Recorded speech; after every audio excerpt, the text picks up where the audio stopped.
Yeah, all right. So, for anybody that doesn't know me, I'm Matt Bennett. I've been doing this lifestyle since 2011. So I got into it in 2011. Transformed my health. I grew up standard American diet, basically.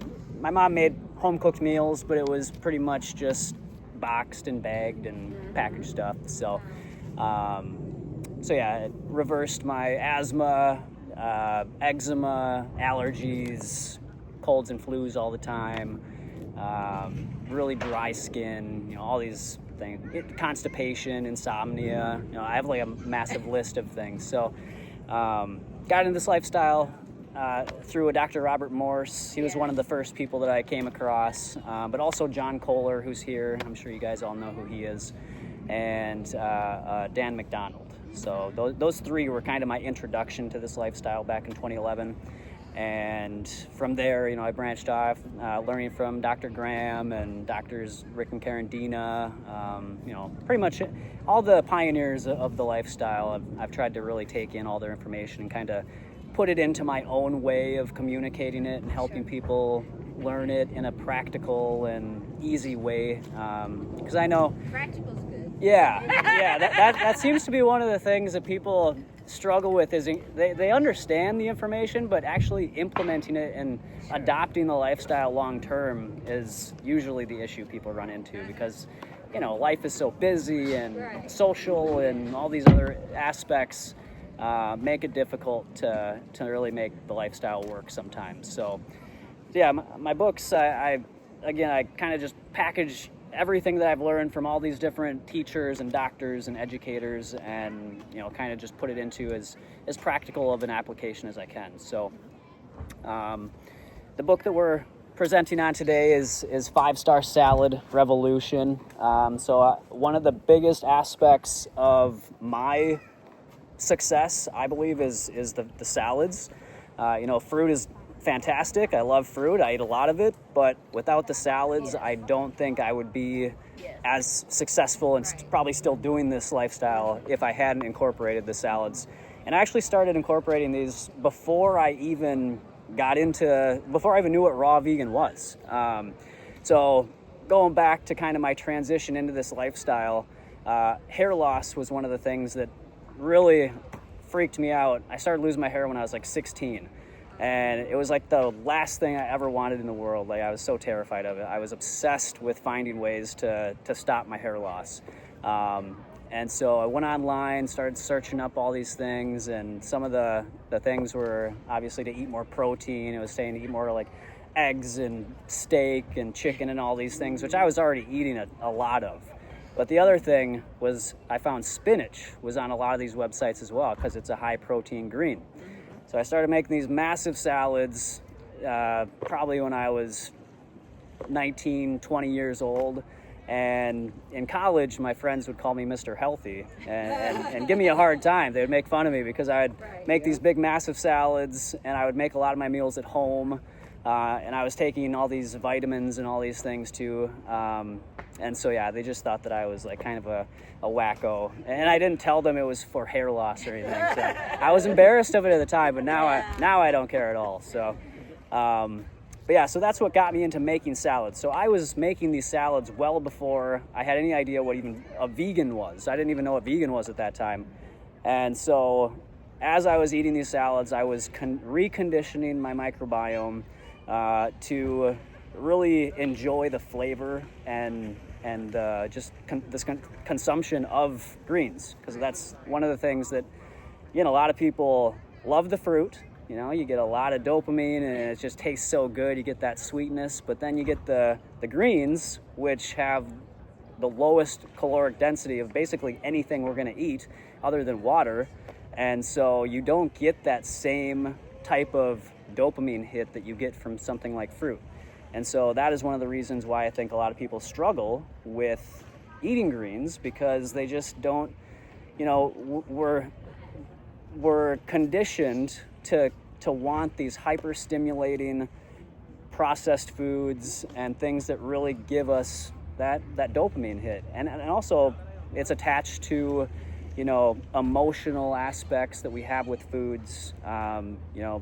birthday parties, we get cake and ice cream, and sporting events, we have pizza, or anytime you have something positive happen or like a gathering, there's usually pizza or cake or some other processed food that, as we're growing up, we just kind of emotionally associate high levels of emotion with eating these types of foods.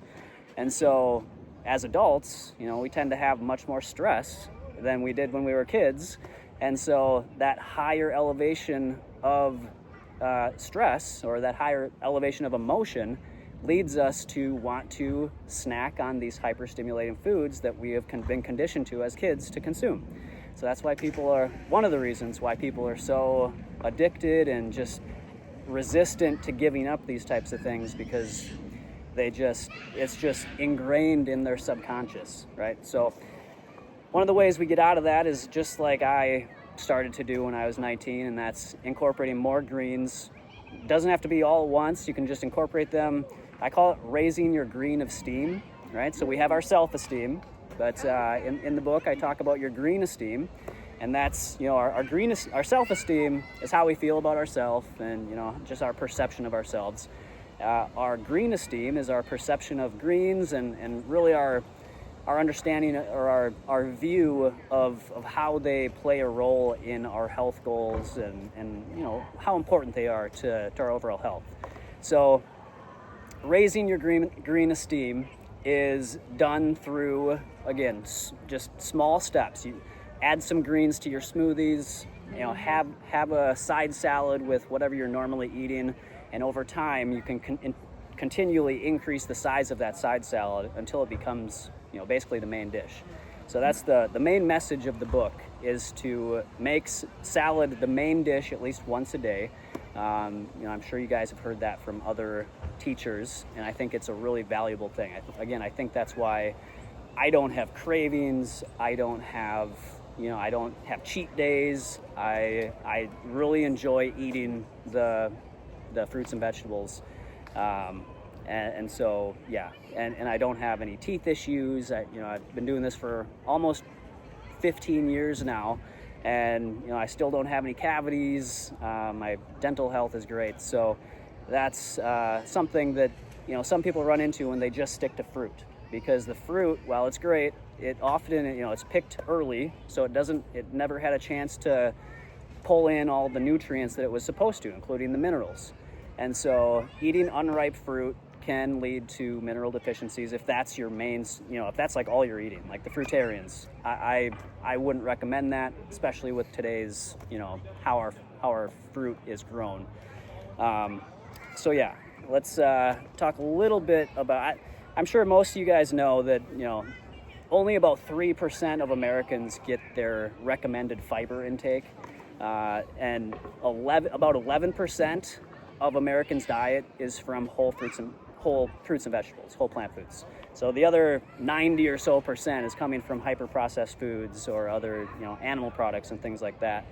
And so the idea is to, kind of flip that around at worst, and completely get it to the plant-based side at best. So another thing that I like to talk about is, just wondering, or looking at why people have such a hard time accepting that salad is like something other than rabbit food.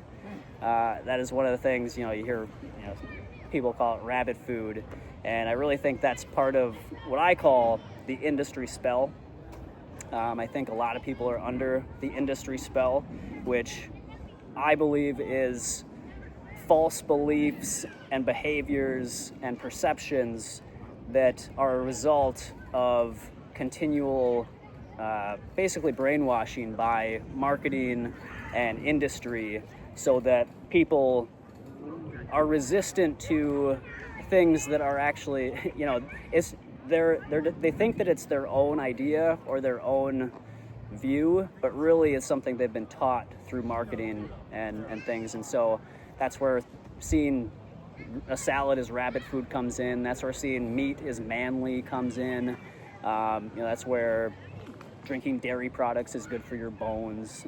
All these beliefs that we have that are really just marketing and not necessarily the truth. Another thing is thinking that packaged foods that can sit on a shelf for, 6, 12, indefinitely forever, and they just sit there, they're fine, and people think that's food, right? Yeah. So that's one of the reasons why, again, we're having so many health issues, heart disease and stroke and osteoporosis and things like this. The goal again is to kind of get people out of that industry spell, kind of wake them up to the reality of what real health food is and what it really takes to be healthy. And so leafy greens, I call the most neglected superfood in the human diet. Another maybe industry spell is that superfoods come in a package from the other side of the world or some other like remote location. But superfoods greens are one of the greatest superfoods that we have for our health. And so finding a way to make greens taste good and, eating a sufficient amount of them. A lot of people tell me they eat a lot of greens, but when I actually see how much they eat, it's not that much. And so our perception of what a lot of greens are is, again, something that I hope to help people realize that you got to eat quite a bit, and you can make it in a way that's delicious. Question. Oh, well, it wasn't really a question. I agree with what you're saying, and Yeah. I've learned a couple things. My taste for greens has just really increased. Yeah. And I eat greens almost every time I eat fruit. I have to have those greens Yeah. with the fruit while I'm eating it. Yep. And also, I've increased my greens anywhere from 1 to 2 pounds of greens a day. Right. And I noticed a difference. That's awesome. Yeah, and that's what I teach. At least a pound of greens a day. My 5-star salad is a pound of greens as the base. So that's a lot for some people. So you can work your way up to that if that's what you want to do. And I'll get into the 5 pillars of a 5-star salad here in just a second. But most people's relationship with greens is picking it off of their burger or, putting it to the side of their plate. And I have a little acronym for that. It's called pick off. All right. So the P is for protein. Everybody's looking for protein. And just like I found, and here's this one. Oh, thank you. Yeah. So when most people think of protein, really they should be thinking of amino acids, as you guys probably know. And so greens are full of amino acids, and so eating more greens is going to get you, a good amount of protein if you're eating sufficient amounts. The I in pick off is iron, so you're going to get a lot of iron in greens. Chlorophyll, calcium, and vitamin C are also very important nutrients that we're going to get from our salads. Vitamin K, that's the K in pick off. The O is for omega-3s. If you guys have listened to Dr. Rick and Karen, they talk a lot about the omega-3 balance in leafy greens. If you eat even one head of romaine lettuce has a significant amount of the daily requirement for omega-3. So if you're eating a good amount of greens, you're going to be getting a good amount of omega-3, which is anti-inflammatory. It's great for the gut. It's a prebiotic for our good gut bacteria, so they can produce short-chain fatty acids and other powerful compounds that improve our health. Folate is in there as well in greens. When you think of foliage, you're going to get folate, and then fiber. So all these things it's a matrix of just really great stuff for both the gut and the rest of the body. Yeah.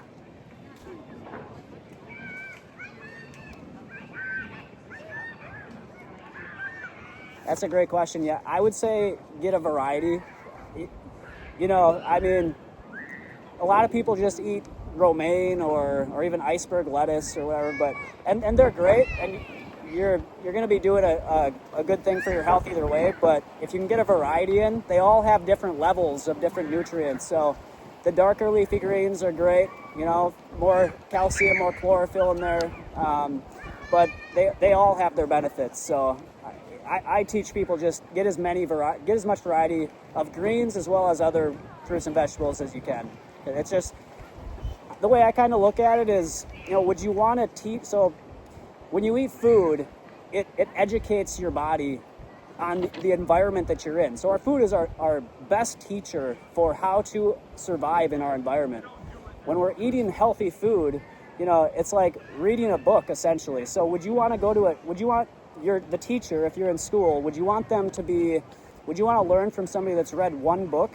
If you eat just romaine lettuce, that's like eating one book. You're teaching your body. Or do you want a teacher that's read and studied various, educators and read various books?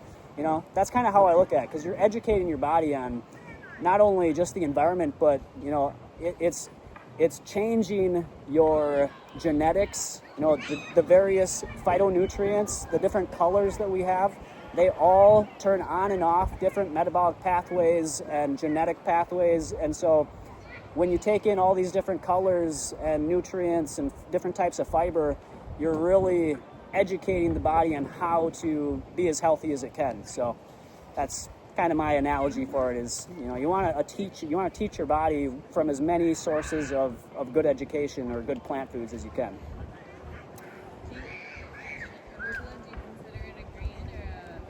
Which one? Arugula? I consider it a green, but I'm sure you could find a way to. It's probably an herb too. Are there lots of benefits to arugula, or just for the taste? Yeah. I mean, I don't know specifically on arugula.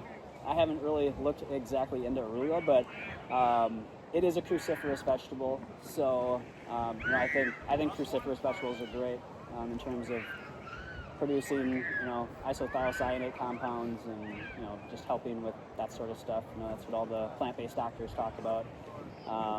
But yeah, I mean, again, I think you could pretty much say the same thing, I think, about most greens as a general rule, but they're again going to have their each individual, like, maybe slight benefits in different areas. But yeah, I think arugula would just be another one that you would want to incorporate into your rotation.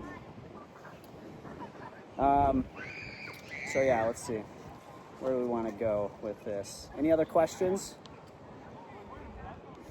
All right, I can get into yeah. What are you eating when you're not eating salad? Are you doing smoothies? Are you juicing whole food? Yeah, so my daily meal design that I teach people is called SFS. It just stands for smoothie fruit salad. That's the easiest way I can teach it to people so they remember it and